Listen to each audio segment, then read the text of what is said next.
Olá, nós vamos agora para o nosso segundo podcast e usando o conteúdo que foi passado no anterior, a gente vai prolongando também de acordo com as perguntas que nos vêm.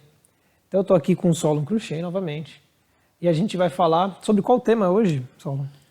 Então, na verdade, teriam duas etapas, né? Teve uma pergunta que a gente já recebeu. Na verdade, teve algumas, mas eu achei mais interessante focar em uma pergunta e numa dica que o pessoal passou. Ah, legal. Então, já falo o que é a dica ou deixa para depois? Olha, eu acho que você pode começar com a pergunta, né? Com a pergunta? Pergunta da pessoa. Tá. Deixa eu ver se eu tenho. Tá bom, deixa eu ver o que eu tenho aqui. Qual é a melhor técnica de oratória? Qual a melhor técnica de oratória? Foi essa a pergunta que fizeram. Tá, melhor técnica de oratória. E aí, o que você acha? O que você diria?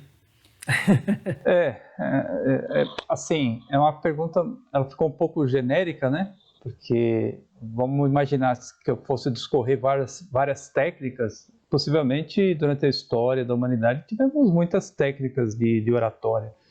Mas, assim, hoje, o que eu acho mais interessante, a gente, devido até à fragilidade daquilo que nós temos no mercado hoje, seria voltar aos clássicos, né? Buscar uma sustentação clássica em relação a ter um conhecimento mais consolidado, mais sólido. No caso, o que eu tenho usado, eu tenho buscado, é o pensamento aristotélico. E o que Aristóteles, né, o que ele fez? Ele pegou e condensou ali o pensamento que era retórico até aquele momento. Então, nós tivemos os pré-socráticos, que tinham os sofistas, depois veio Sócrates e Platão, que eles, de uma certa forma, eles achavam que a argumentação dos sofistas não era uma argumentação correta, não era o melhor caminho, mas eles acabaram não dando uma finalização para qual seria o caminho da retórica.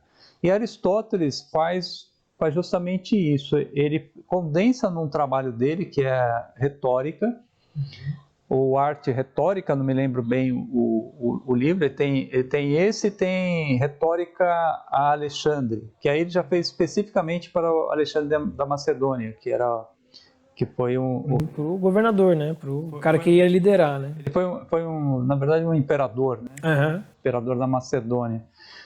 Exatamente. Então, aí isso daí até puxou, né? Foi interessante porque veio essa pergunta e veio uma solicitação de umas dicas. Se você pensar bem, isso tem a ver com a dica que a gente vai passar para frente. Ah, Posso falar tá. já? Sim, as dicas parece que são sobre liderança. Exatamente. Ah, ótimo. O que eles falaram? 3 dicas para quem pretende ser líder. Não, perfeito. E você acha que complementa? Complementa, porque se você pensar bem, né, por que Alexandre o Grande, que foi o imperador da Macedônia e ele é reconhecido pelas suas conquistas, por que ele teria pedido para o Aristóteles um tratado sobre retórica? E assim, Aristóteles preparou esse material para ele,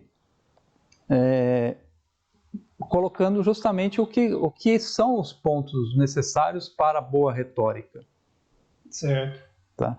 Então, mas antes de entrar especificamente nessa questão da liderança, né, dessas 3 dicas da liderança, voltando um pouco no que a pessoa perguntou quanto à técnica da oratória. O que eu acho interessante notar aqui? Eu já participei de vários cursos, né, frequentei vários cursos de oratória, inclusive na universidade onde eu participei, onde eu estudei, e fiz inclusive curso de teatro que tinha foco na oratória. Então são técnicas de desenvolvimento, são técnicas de postura, são técnicas de apresentação que são todas válidas. Mas o mais importante, ao meu ver, mais do que a própria técnica em si, chamada eloquência, seria o conteúdo. Porque você pode ter uma grande estratégia técnica, mas você pode estar vazio no conteúdo. Isso pode encantar nos primeiros momentos, né? Até o momento em que a pessoa vê que os conteúdos não se sustentam, são conteúdos fracos. Certo. Então, Ou até certo tipo de público pode ser encantado, né? Porque às vezes são pessoas que não estão preparadas para perceber que não há um conteúdo sólido ali, né? Exatamente, isso eu vejo muito. Nós estamos hoje, né, passando por essa trilha, nós estamos num mundo extremamente retórico, mas não na retórica completa, né? Que a retórica completa, inclusive, está naquele curso que a gente está preparando, né? Que já tem umas aulas prontas, sim, né? sim. Mas é isso aqui que a gente não pode falar agora, né? Não, por enquanto a gente só vai meter o pau na retórica doxa, ou opinião. Exatamente. Não é isso? Isso a gente pode aqui. Exatamente. Então, hoje o bonito é ter opinião. Isso. Ter opinião para tudo. E é qual que nós falamos já um pouco no encontro anterior, no nosso podcast anterior, de que as pessoas buscam a opinião que está mais próxima, né? Que é o chamado viés da disponibilidade, que a gente também comentou no podcast anterior. Então, respondendo aqui a pergunta, né, qual a melhor técnica de oratória? É buscar conteúdo. Posso até citar dois exemplos que me vieram à mente agora. Sim, vamos lá. Essa semana você participou, eu participei também de um encontro muito interessante, uma pessoa que foi bastante influente, é influente aí no Brasil, tem uma cabeça assim brilhante e ele domina completamente a área onde ele atua. Certo. Tá? E nós assistimos a apresentação dele, foi uma apresentação em que ele usou, e aí eu posso até falar um pouco da retórica de Aristóteles, como que ele trabalha a retórica. Aristóteles pensa o seguinte, né, ou escreveu o seguinte: você tem que trabalhar o público dentro de três premissas básicas, né, que formaria até um triângulo, se você preferir. Essas três premissas seriam o ethos, o logos e a terceira seria o pathos. Então, o ethos já é aquilo que o público acredita do apresentador. Então, é a postura ética que o apresentador tem em relação ao público. É uma autoridade que ele exerce, né? Exatamente. Então a pessoa já vai ouvindo, né? Já dá ouvidos por conta disso, por conta da autoridade. A autoridade que pode ser constituída, às vezes, pelo cargo, sim, às vezes pela impressão ou influência, ou pelo né? histórico da pessoa. Então tem vários aspectos, né? Então o ethos está muito ligado ao conteúdo ético em relação à pessoa que está apresentando. Certo. O pathos já tem a ver, depois me parece que a continuação da palavra pathos já se transforma em paixão. Uhum. Então o pathos seria justamente isso, seria a emoção da plateia. Certo. Então, isso, está sempre ligado, o pathos está ligado à emoção, né? Exatamente. Então, isso. Então a emoção da plateia, o que seria? Seria a crença que ela já tem sobre o tema. Então isso é a emoção da plateia. Então ela já acredita em certa coisa.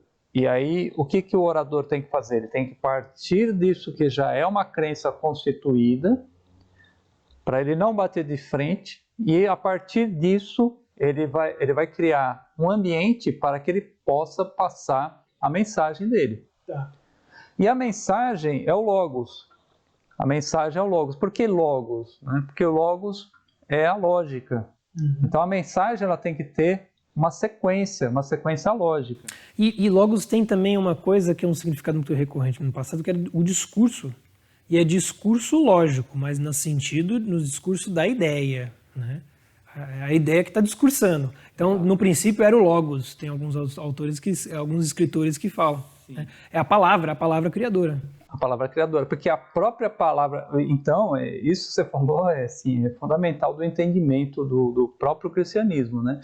Isso. Então, que o logos, ele deu a forma, ele deu a lógica para todo o universo. Então, é uma coisa muito profunda. Até os estoicos entenderam isso, mesmo sem ter Cristo. Exato, exatamente. Então, nessa palestra que nós assistimos, o orador ele tinha uma completa empatia, né, no ponto de vista. Hoje eles chamam de empatia ou chamam de rapport. Sim. Mas na verdade é o ethos e no caso aí seria o pathos, né, que seria a emoção da plateia. Né? Então, o orador em relação à plateia, ele já tinha ali o domínio de que as pessoas compartilhavam da mesma crença. Então, esse foi um ponto. O outro ponto é que esse orador já era conhecido e, por causa disso, ele já tinha uma formação de que o conteúdo que ele ia passar era um conteúdo importante, que ele tinha conhecimento para passar aquilo. Uhum. E, no entanto, ele não tinha, assim, vamos dizer, uma grande eloquência do ponto de vista, se nós formos falar, assim, da perfeita oratória, em que o cara, ele pega, gesticula, fala, não interrompe um minuto. Isso, aquela fluidez ali perfeita, né, que a gente espera. Geralmente, quando a gente está diante de um professor que a gente ainda não conhece, a gente espera ouvir uma boa palestra movida por essa eloquência. Nem sempre a gente se depara com isso, mas não quer dizer que a palestra foi ruim. Né? Então, talvez, né? É a ideia que ficou, salvaguardou no final do discurso. O cara simplesmente, o que eu percebo, é que derruba a cortina da linguagem, da eloquência. O cara não quer mais saber de nada disso, porque é tão profundo o conhecimento que ele passa, que se você tentou prestar atenção no começo, no fim você já não lembra mais disso, né? Sim, exatamente, mas aí você percebe que todos os cursos hoje, nos últimos 10, 15 anos que eu tenho acompanhado, não vou falar o nome dos autores desses cursos, que eu acho que não é o caso, eles focaram nas técnicas da oratória. A técnica do discurso, maravilha, mas se não tiver o conteúdo... Isso daí é um assunto antigo, isso daí para a arte também cabe muito bem, porque a arte ela tem dois pressupostos, daí vários pensadores, né, na estética, né, a filosofia da arte sempre discutiram que era o conteúdo e a forma. Né? Então assim, a obra de arte ela encanta pela sua forma.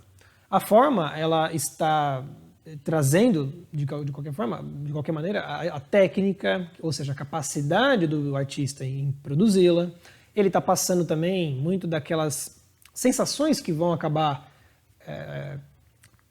suscitando no espectador, mas o espectador, se ele não tiver diante de um conteúdo, de um objetivo, realmente uma coisa que ele sabe que está endereçando a algo, um sentido, ele sai da exposição de arte vazio.